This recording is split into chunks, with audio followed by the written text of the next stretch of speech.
जय हिंद साथियों, नमस्कार। ट्रिपल सी की इस क्लास में आज हम डिस्कस करने वाले हैं ट्रिपल सी फरवरी 2021 के लिए 25 अति महत्वपूर्ण प्रश्नों को। और यह सभी प्रश्न ट्रिपल सी की पिछली परीक्षाओं में पूछे गए प्रश्न हैं, इसीलिए इसे आप मॉक टेस्ट के रूप में लेते रहिए। जिनका भी ट्रिपल सी का एग्जाम फरवरी 2021 में है वो हर शाम को 7:30 बजे हमारे साथ तैयार रहें ट्रिपल सी एग्जाम का मॉक टेस्ट देने के लिए। साथ ही साथ दोस्तों, आप सभी के लिए मैंने 1100 प्रश्नों की ट्रिपल सी की महामैराथन क्लास कराई है। एग्जाम से पहले उसे आप जरूर देखिएगा, क्योंकि एग्जाम में उससे काफी सारे प्रश्न पूछे जाते हैं। और वीडियो के नीचे 2000 क्वेश्चंस की पीडीएफ की लिंक दे रखी है। जिन्हें भी पीडीएफ की आवश्यकता है वो वहां से पीडीएफ को डाउनलोड कर सकते हैं। तो टाइम वेस्ट ना करते हुए चलिए शुरू करते हैं आज की क्लास, क्योंकि सीधी बात, नो बकवास, यही है अभय एक्सेल की class. Let's begin in this topic.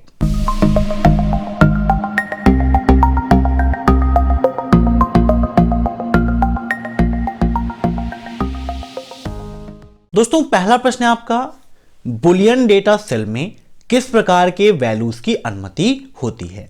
प्रत्येक क्वेश्चन को हिंदी और इंग्लिश मैंने दोनों लैंग्वेजेस में लिखा है, ताकि एग्जाम में आपको किसी प्रकार की कोई भी दिक्कत ना हो। और इन सभी प्रश्नों को आप मॉक टेस्ट के रूप में लेते रहिए और कमेंट बॉक्स में आंसर देते रहिए। वीडियो के लास्ट में आप जरूर बताइएगा कि आपके कितने क्वेश्चन सही हुए हैं। अब यहां पर पूछा गया है कि बुलियन डेटा सेल में किस प्रकार के वैल्यूज की अनुमति होती है। तो जो आपका बुलियन डेटा सेल है वहां पर दो प्रकार की वैल्यूज की अनुमति होती है, ट्रू या फॉल्स, या फिर यस और नो। ठीक है, ये दो चीजें होती हैं। ट्रू या फॉल्स में आप दे सकते हैं, या फिर यस और नो में आप वहां पर वैल्यू को पुट कर सकते हैं। तो दोनों याद रखिएगा। हो सकता है ट्रू एंड फॉल्स ना दे, यस और नो लिख दे, तो आपको इस पर टिक करना है। अब नेक्स्ट, लिब्रे ऑफिस कैल्क में चार्ट सम्मिलित करने के लिए चार्ट विजार्ड में कितने स्टेप हैं। मींस अगर आप कैल्क में चार्ट इंसर्ट करना चाहते हो, चार्ट को आपको यूज करना है, तो उसके लिए आप कितने स्टेप को फॉलो करेंगे, बताइए क्या होगा इसका राइट आंसर। तो इसका राइट आंसर होगा ऑप्शन डी 4। ठीक है, 4 स्टेप हम फॉलो करते हैं चार्ट को सम्मिलित करने के लिए। कितने प्रकार के चार्ट होते हैं, तो आइए लिब्रे ऑफिस कैल्क में दिखाते हैं। जूम कर लेते हैं, हम इंसर्ट पे जाएंगे, यहां पर चार्ट का ऑप्शन दिया गया है। चार्ट पर क्लिक कर देंगे तो हमारे सामने चार्ट विजार्ड ओपन हो जाएगा, जहां पर देखिए chart type, chart range, data series और चार्ट एलिमेंट। ये 4 स्टेप आपको यहां पर दिए गए हैं। इनके द्वारा आप आसानी से चार्ट को कंप्लीटली बना सकते हो। कौन कौन से चार्ट होते हैं, तो column, bar, pie, area, line, X Y scatter, bubble, net, stock, column and line. Total 10 प्रकार के चार्ट यहां पर होते हैं। अब ट्रिपल सी एग्जाम में इससे संबंधित एक प्रश्न यह पूछा जाता है कि लिब्रे ऑफिस कैल्क में चार्ट की संख्या कितनी है, तो 10 चार्ट होते हैं। दूसरा प्रश्न कैल्क से ही पूछा जाता है कि क्या हम किसी चार्ट को 3D इफेक्ट दे सकते हैं। तो यहां पर देखिए दिया गया है 3D लुक का ऑप्शन, इस पे क्लिक करके आप अपने चार्ट को 3D इफेक्ट दे सकते हो। ठीक है, तो इन दोनों पॉइंट्स को आप याद रखिएगा। यहां पर राइट आंसर क्या होगा, 4। अब नेक्स्ट, आपका कमांड सीपी किसके बारे में कैसे मदद मिलती है। Means how do you get help about the command CP. तो कैसे मदद मिलती है, किसके बारे में, सीडी के बारे में, हेल्प सीपी, अबाउट सीपी, या फिर मैन सीपी। एग्जाम में लाइनक्स और यूनिक्स के काफी सारे क्वेश्चंस पूछे जाते हैं, तो यहां पर इसका राइट आंसर होगा ऑप्शन डी, मैन सीपी। ठीक है, यही आपको वहां पर हेल्प मिलती है। अब नेक्स्ट, लाइनक्स में कमांड के उद्देश्य को जानने के लिए आप निम्न में से किस कमांड का उपयोग करते हैं। मींस अगर आप चाहते हैं किस कमांड का क्या उद्देश्य है, इसके लिए हम किस कमांड का उपयोग करेंगे, व्हाट इज, विच, व्हाट और पर्प। यह क्वेश्चन पिछले एग्जाम में काफी बार रिपीट हुआ है। तो कमांड के उद्देश्य को जानने के लिए हम व्हाट इज कमांड का उपयोग करते हैं। किस कमांड का, व्हाट इज कमांड का उपयोग करते हैं। अब नेक्स्ट, IBM 1401 कंप्यूटर था। मींस IBM 1401 कैसा कंप्यूटर था? मिनी, माइक्रो, मेन फ्रेम या फिर इनमें से कोई नहीं। तो IBM 1401 आपका एक मेन फ्रेम कंप्यूटर था। कैसा कंप्यूटर था? Main frame computer. Option third is right. अब नेक्स्ट, ब्लॉकचेन के प्रत्येक नोड या प्रतिभागी के पास ब्लॉकचेन डेटा की एक प्रति है जो उनकी सभी लेन देन डेटा तक पहुंच है। Every node or participant in blockchain has a copy of the blockchain data, they have access to all transaction data. True या फॉल्स? तो ब्लॉकचेन के अंतर्गत प्रत्येक नोड या प्रतिभागी के पास ब्लॉकचेन डेटा की एक प्रति होती है। इसका राइट आंसर है ऑप्शन फर्स्ट, ट्रू। अब नेक्स्ट, कौन सा कमांड वर्तमान डायरेक्टरी और उसकी सब डायरेक्टरी में छिपी हुई फाइलें सहित सभी फाइलों को प्रदर्शित करने के लिए प्रयोग किया जाता है? मीन्स निम्न में से ऐसी कौन सी कमांड है जिसका उपयोग हम वर्तमान डायरेक्टरी और उसकी सब डायरेक्टरी में छिपी हुई फाइलें, जो भी हिडन फाइल्स हैं, उन सभी फाइलों को प्रदर्शित करने के लिए प्रयोग करते हैं? कमांड्स हैं is a, is AR, is 1 या फिर इज R। बताइए क्या होगा इसका राइट आंसर? तो इसका राइट आंसर होगा ऑप्शन बी, इज AR। ठीक है, इस कमांड का उपयोग करते हैं डायरेक्टरी, सब डायरेक्टरी में जो भी फाइल्स हैं उनको और हिडन फाइल्स को शो कराने के लिए। अब नेक्स्ट, लिब्रे ऑफिस इंप्रेस में हैंगआउट क्या होता है? अभी लिब्रे ऑफिस इंप्रेस मैंने आपको पढ़ाया था ट्यूटोरियल के रूप में, जहां पर हैंगआउट के बारे में आपको एक्सप्लेन करके समझाया था कि हैंगआउट क्या होते हैं, एक पेज में मैक्सिमम कितने हैंगआउट्स हो सकते हैं, मींस हैंगआउट्स के अंतर्गत एक पेज पर कितनी स्लाइडें प्रिंट होती हैं, है ना, मिनिमम कितनी हो सकती हैं। तो यहां पर पूछा गया है कि इंप्रेस में हैंगआउट क्या होता है। तो all slide in Libre office Impress, Libre office Impress की सभी स्लाइडें तो हो नहीं सकती क्योंकि मैक्सिमम लिमिट 9 की है। तो भाई स्लाइड 10, 11, 12 या इससे अधिक भी हो सकती हैं, तो ये तो बिल्कुल होगा नहीं। यहां पर printed hard copy of slide, तो स्लाइड का हार्ड कॉपी भी आपका हैंगआउट नहीं होता है क्योंकि आप बिना हैंगआउट तो एक अलग ऑप्शन हो गया जो आप प्रिंट कर सकते हैं, इसके अलावा अदर तरीके से भी आप प्रिंट कर सकते हैं। चौथा है first slide in Libre office Impress, तो लिब्रे ऑफिस इंप्रेस की पहली स्लाइड है, ये भी आपका बिल्कुल फॉल्स है। तो इसका राइट आंसर है सॉफ्ट कॉपी ऑफ स्लाइड, जो भी स्लाइड है उनकी सॉफ्ट कॉपी होती है ये। ठीक है, एक प्रेजेंटेशन व्यू होता है जहां से आप स्लाइड को देख सकते हैं, तो यहां पर राइट आंसर हो जाएगा सॉफ्ट कॉपी ऑफ स्लाइड। अब next, which is considered as a repository of Aadhaar number, Aadhaar संख्या का भंडार किसे माना जाता है? NPCI mapper, NPCI finisher, NPCI logger या फिर NPCI रिड्यूसर। फिनिशर नहीं भाई, फिशर है। ठीक है, तो आधार संख्या का भंडार माना जाता है NPCI मैपर को। NPCI का फुल फॉर्म भी 666 एग्जाम में काफी पूछा जाता है। तो NPCI का फुल फॉर्म होता है national payment corporation of India. क्या होता है? National payment corporation of India. अब नेक्स्ट, रुपया शब्द की उत्पत्ति किससे हुई है? मींस रुपया शब्द की उत्पत्ति किस भाषा से हुई है? बताइए। तो इसका राइट आंसर होगा संस्कृत। संस्कृत भाषा से रुपए शब्द की उत्पत्ति हुई है। Option D is right. अब नेक्स्ट, कौन सा कमांड डायरेक्टरी स्टैक को प्रिंट करने का काम करता है? एग्जाम में यूनिक्स और लाइनेक्स कमांड से काफी सारे क्वेश्चंस प्रेजेंट टाइम पर पूछे आते हैं, इसीलिए वीडियो के नीचे जो 2000 क्वेश्चंस की PDF की लिंक दी है वहां पर CCC के कंप्लीट पैकेज के साथ साथ लाइनेक्स की commands, full forms, founder names, shortcut keys, ये सब कुछ मैंने दिया है जिसे आप पढ़ के आसानी से CCC एग्जाम को टॉप कर सकते हो। यहां पर पूछा गया था कौन सा कमांड डायरेक्टरी स्टैक को प्रिंट करने का काम करता है, तो राइट आंसर होगा इसका ऑप्शन बी DIRS। ठीक है, अब नेक्स्ट, एक निष्पादन योग्य फाइल का मार्ग निर्धारित करने के लिए किस कमांड का उपयोग किया जाता है? What command used to determine the path of an executable file? बताइए क्या होगा इसका राइट आंसर? तो एक निष्पादन योग्य फाइल का मार्ग निर्धारित करने के लिए हम विच कमांड का उपयोग करते हैं। किस कमांड का? विच कमांड का उपयोग करते हैं, काफी इंपॉर्टेंट है। अब नेक्स्ट, निम्न में से कौन सा कैल्क में एक चार्ट का प्रकार है?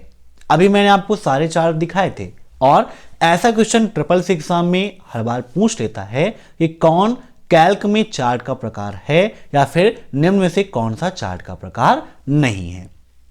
तो बताइए, अभी मैंने बताया था वहां पर ना, बबल, सर्कल, बैलून या फिर हेलो। चार्ट का प्रकार है पूछा है, मींस इसमें से एक ही ऐसा होगा जो चार्ट का प्रकार होगा। तो इसका राइट आंसर है बबल। बबल एक चार्ट का प्रकार है, जबकि सर्कल, बैलून ये सब चार्ट के प्रकार नहीं है। अब नेक्स्ट, वृत्ताकार प्लेट के रूप में भंडारण माध्यम की वस्तु क्या है? मींस निम्न में से ऐसा कौन सा है जो वृत्ताकार प्लेट के रूप में होता है और भंडारण मतलब एक स्टोरेज डिवाइस है या स्टोर करने का एक माध्यम है। देखिए, प्रिंटर तो आपका स्टोर करने का कोई माध्यम है नहीं, क्योंकि प्रिंटर से हमें हार्ड कॉपी प्रिंट आउट मिलता है। एएलयू का full form triple C exam में कई बार पूछा गया है। एएलयू का फुल फॉर्म होता है अर्थमेटिक लॉजिक यूनिट। क्या होता है? Arithmetic logic unit. एएलयू के दो पार्ट होते हैं, एक है एयू और दूसरा है एलयू। इनके फुल फॉर्म भी ट्रिपल सी एग्जाम में काफी पूछे जाते हैं। तो एयू का मतलब क्या होता है? इलाहाबाद यूनिवर्सिटी, और एलयू का मतलब लखनऊ यूनिवर्सिटी। नहीं भाई, ऐसा नहीं होता है। एयू का मतलब अर्थमेटिक यूनिट और एलयू का मतलब होता है लॉजिकल यूनिट। कंप्यूटर में जो भी अंकगणितीय गणनाएं और तार्किक गणनाएं होती हैं वह एएलयू के माध्यम से ही होती हैं। कभी कभी ट्रिपल सी एग्जाम में यह क्वेश्चन भी पूछा जाता है कि कंप्यूटर में होने वाली सभी तार्किक गणनाओं के लिए कौन जिम्मेदार होता है। ऑप्शन में एएलयू, सीपीयू, एयू है ना, ऐसे दिया होता है। तो एएलयू आपका तार्किक गणनाओं के लिए जिम्मेदार होता है। आप सीपीयू पर टिक नहीं करेंगे, क्योंकि तार्किक गणनाएं और अंकगणितीय गणनाओं को करने का जो मेन है वो एएलयू है। ठीक है, वही सब कुछ करता है। सीपीयू तो एएलयू, सीयू, एमयू इन सभी का काम करता है। ठीक है, तो मेन फंक्शन किसका है? एएलयू का होता है। सीपीयू का full form central processing unit होता है। सीपीयू को कंप्यूटर का दिल और दिमाग दोनों कहा जाता है। Means brain of computer and heart of computer is CPU. तो यहां पर इसका राइट आंसर होगा ऑप्शन सी, डिस्क, क्योंकि डिस्क का आकार वृत्ताकार होता है और इसका उपयोग हम भंडारण माध्यम के लिए करते हैं। अब नेक्स्ट, निम्नांकित में से कौन सा मुख्य संयोजन लिब्रे ऑफिस में तालिका का मतलब टेबल की चौड़ाई को कम करने के लिए उपयोग किया जाता है? यहां पर ना ही कैल्क लिखा है ना ही राइटर लिखा है। तो आप टेबल के रूप में राइटर और कैल्क दोनों को मान सकते हैं, क्योंकि दोनों में शॉर्टकट की दोनों की सेम है। तो यहां पर देखिए, हम कैल्क ओपन कर लेते हैं, चार्ट को क्लोज कर देते हैं। ये सेल है, ठीक है। इस टेबल की अगर हमें क्या करना है, चौड़ाई को बढ़ाना या घटाना है। देखिए, आल्ट प्लस राइट एरो हम करेंगे तो चौड़ाई इसकी बढ़ेगी, आल्ट प्लस लेफ्ट एरो करेंगे तो चौड़ाई घटेगी। ऐसे ही अगर आप चाहें तो यहां पर लिब्रे ऑफिस राइटर को ओपन कर सकते हैं, क्योंकि बात की गई है टेबल की, तो टेबल को हम इंसर्ट करते हैं कहां पर? लिब्रे ऑफिस राइटर में। तो इसके लिए यहां पर देखिए, टेबल मेनू आपकी दी गई है। जब ट्रिपल सी कंप्लीट सिलेबस की सीरीज मैंने आपके साथ डिस्कस की थी, तो वहां पर लिब्रे ऑफिस राइटर, कैल्क और इम्प्रेस के सभी मेनूज के सभी फंक्शंस को एक्सप्लेन करके मैंने आपको समझाया था। अगर आपने प्रीवियस क्लासेस को अटेंड किया होगा तो आसानी से आपको पता होगा कि टेबल इंसर्ट करने की शॉर्टकट की क्या होती है, क्योंकि ट्रिपल सी एग्जाम में क्वेश्चन पूछा जाता है कि लिब्रे ऑफिस राइटर में टेबल इंसर्ट करने की शॉर्टकट की क्या होती है। तो यहां पर देखिए क्या होती है, कंट्रोल प्लस F12 होती है ना। कंट्रोल प्लस F12 के माध्यम से हम टेबल को इंसर्ट कर सकते हैं। तो यहां पर इंसर्ट टेबल पर क्लिक कर देंगे तो यहां पर आता है जनरल का ऑप्शन, जहां पर नेम दिया गया होता है। तो एक क्वेश्चन इससे बनता है कि क्या लिब्रे ऑफिस राइटर में हम टेबल को कोई नेम दे सकते हैं? तो जी हाँ, बिल्कुल सही है।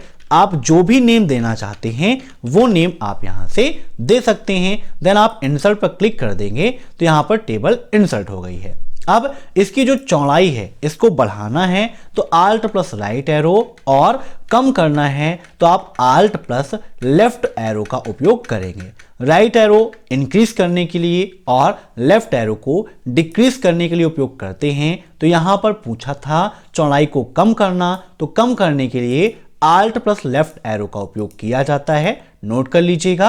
अब नेक्स्ट, अगर हम लिब्रे ऑफिस दस्तावेज में अपर केस जैसे कैरेक्टर मामलों को बदलना चाहते हैं तो निम्न में से किस एक विकल्प का उपयोग किया जाना चाहिए? मींस यहां पर शॉर्टकट की पूछी गई है।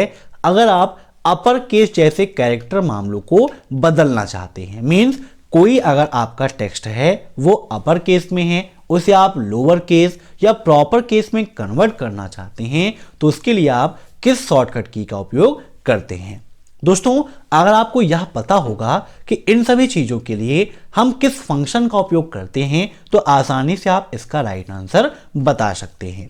देखिए, लेटर के केस को चेंज करने के लिए हम उपयोग करते हैं साइकिल केस का, और साइकिल केस की शॉर्टकट की क्या होती है? Shift plus F3। Option D is right. कैसे वर्क करता है देखिए यहां पर। तो यहां पर ये कैसे काम करता है इसके लिए हम कुछ लिख लेते हैं। जैसे यहां पर हमने आपके अपने परिवार अभय एक्सेल कंप्यूटर का नाम लिख लिया। अब इसे हम सिलेक्ट करते हैं और यहां पर हम जूम कर लेते हैं ताकि अच्छे से आपको दिखाई दे। शिफ्ट प्लस F3 प्रेस करते हैं। देखिए, हमने सब कुछ अपर केस में लिखा था, लेकिन अब ये प्रॉपर केस में हो गया है। प्रॉपर केस का मतलब प्रत्येक वर्ड का पहला अक्षर बड़ा होता है, बाकी सभी छोटे होते हैं। फिर से हम शिफ्ट प्लस F3 करते हैं। देखिए, सिर्फ पहला वर्ड आपका कैपिटल है, बाकी सभी स्मॉल है। ऐसे ही लेटर के केस यहां पर चेंज होते रहते हैं। यही कहलाता आपका साइकिल केस, जिसकी शॉर्टकट की होती है शिफ्ट प्लस F3। ठीक है, याद रखिएगा, काफी इंपॉर्टेंट है। अब नेक्स्ट, बॉट प्रति सेकेंड बिट्स का पर्याय है, ट्रू या फॉल्स? एग्जाम में ट्रू एंड फॉल्स के भी काफी सारे क्वेश्चंस पूछे जाते हैं। उसी में से एक क्वेश्चन है कि क्या बॉट प्रति सेकेंड बिट्स का पर्याय है? तो बिल्कुल आपका सही है, ऑप्शन फर्स्ट इज राइट।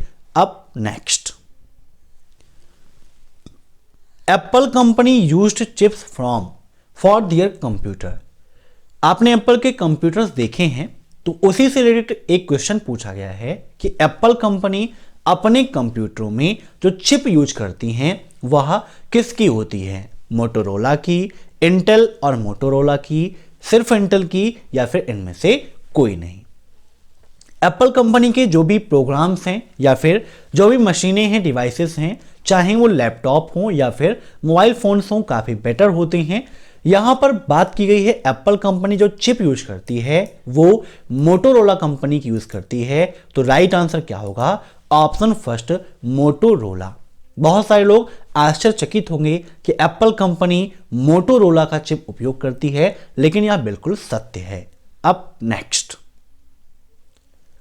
असम्मित कुंजी अर्थात सार्वजनिक कुंजी सिफर का उपयोग करती है। मीन्स एज एसिमेट्रिक की सिफर यूजेज 2 की, 3 की, 4 की या फिर 1 की। मीन्स 1 की का उपयोग करते हैं, 2 का करते हैं, 3 का करते हैं, 4 का करते हैं या फिर 1 का करते हैं। तो क्या होगा इसका राइट आंसर बताइए? तो इसका राइट आंसर होगा ऑप्शन फर्स्ट, 2 की। ठीक है, 2 कीयों का उपयोग होता है। अब इसके बारे में थोड़ा सा आप जान लीजिए, क्योंकि एग्जाम में यहां से क्वेश्चंस आ सकते हैं। एसिमेट्रिक क्रिप्टोग्राफी क्या होती है? इसको हम पब्लिक की क्रिप्टोग्राफी के नाम से भी जानते हैं। नोट करिएगा, किस नाम से?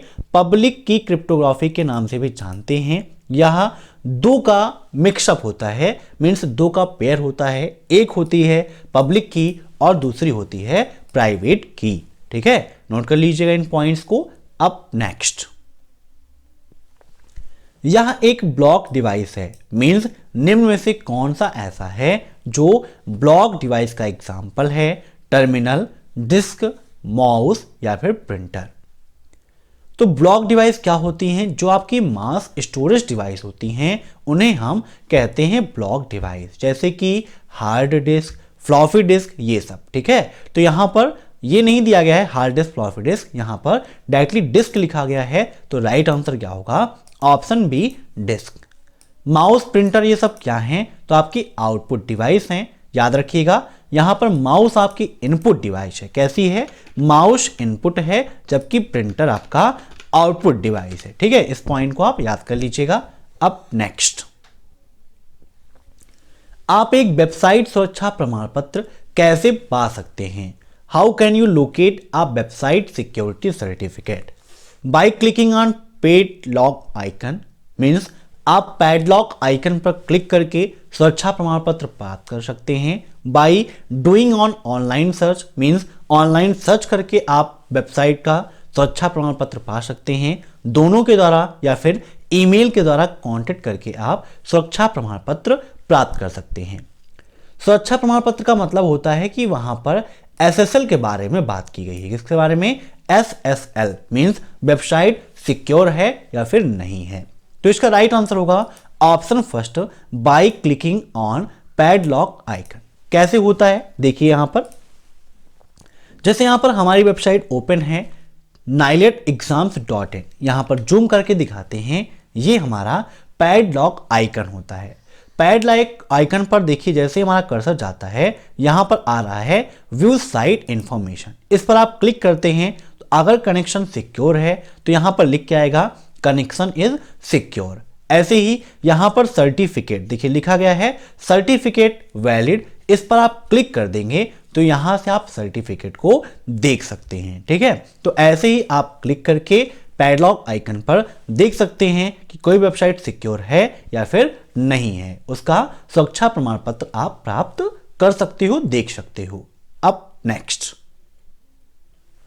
निम्न में से कौन सी कमांड की एक प्रक्रिया है? मींस कौन सी कमांड संपादन की एक प्रक्रिया है? स्टोरिंग, डिकोडिंग, एग्जीक्यूटिंग या फिर इनमें से कोई नहीं। तो इसका राइट आंसर होगा ऑप्शन सी, एग्जीक्यूट करना। मींस एग्जीक्यूटिंग जो है आपका वो कमांड संपादन की प्रक्रिया कहलाती है। अब नेक्स्ट, किस बैंक ने सबसे पहले म्यूचुअल फंड की शुरुआत की थी? आप सभी ने सुना होगा काफी म्यूचुअल फंड के बारे में। तो म्यूचुअल फंड की शुरुआत की थी एसबीआई ने। किसने किया था? एसबीआई ने। एसबीआई का फुल फॉर्म क्या होता है? State bank of India. क्या है? स्टेट बैंक ऑफ इंडिया, याद रखिएगा। अब नेक्स्ट, मोनोस्पेस फॉन्ट में सभी कैरेक्टर की चौड़ाई समान रहती है, ट्रू या फॉल्स? सॉरी, फॉल्स या फिर ट्रू। ट्रिपल सी एग्जाम में एक चीज ये भी रहती है, कभी कभी ए ऑप्शन में फॉल्स दे देता है और बी में ट्रू, कभी ए में ट्रू और बी में फॉल्स दिया होता है। तो बिल्कुल सही है, मोनोस्पेस फॉन्ट में सभी कैरेक्टर की चौड़ाई समान रहती है। Option B is true. अब next, what does FDM stand for? FDM का फुल फॉर्म क्या है? Fused filament fabrication, fused direct matter, filament deposition mesh या फिर फ्यूज्ड डिपोजिशन मॉडलिंग। तो एफडीएम का फुल फॉर्म होता है fused deposition modelling. Option D is right. तो ये थे आज के 25 अति महत्वपूर्ण प्रश्न। दोस्तों, अगर आपको यह वीडियो पसंद आया हो तो वीडियो को लाइक करके अपना प्यार दीजिएगा, अपने सभी दोस्तों के साथ शेयर कर दीजिएगा। साथ ही साथ चैनल पर नए मेहमान हैं तो चैनल को सब्सक्राइब कर दीजिएगा। और सामने जो ट्रिपल सी की महामैराथन क्लास दिख रही है, इसे आप एग्जाम से पहले जरूर देखिएगा, क्योंकि यह खास वीडियो आपके लिए है और बहुत ही ज्यादा आपके लिए इंपॉर्टेंट है। ट्रिपल सी का एक वीडियो सभी वीडियोस पर भारी है, जिससे आप ट्रिपल सी एग्जाम को टॉप कर सकते हैं। Thanks for watching my video. फिर मिलते हैं कल शाम 7:30 बजे। तब तक के लिए बाय।